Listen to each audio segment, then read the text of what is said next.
PTI के रहनुमा फवाद चौधरी के ट्वीट के हवाले से वो ये लिखते हैं कि मिफ्ता इस्माइल की प्रेस कॉन्फ्रेंस का लुब्बे लबाब ये है कि इमरान खान ने पेट्रोल और बिजली की कीमत में कमी करके जुल्म किया, मजीद सख्त फैसले करेंगे, यानी पेट्रोल, बिजली, गैस की कीमतों में और इजाफा होगा।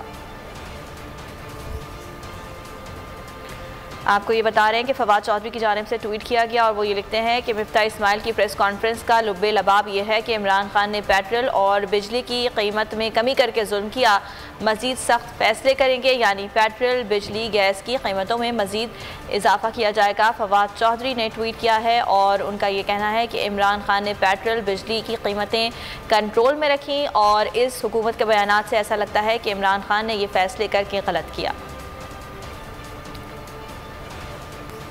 शौकत तरीन का कहना है कि रूस से रियायती तेल और गंदम का मुआहदा हो गया था, इन्होंने कहा खत लिखे, मुआहदा हो जाएगा, हमने खत लिख दिया। अब तो रूसी सफीर भी कह चुके हैं कि आए बात करें, मुआहदा कर लेंगे। सब्सक्राइब करें और बेल दबाएं ताकि कोई खबर रह न जाए।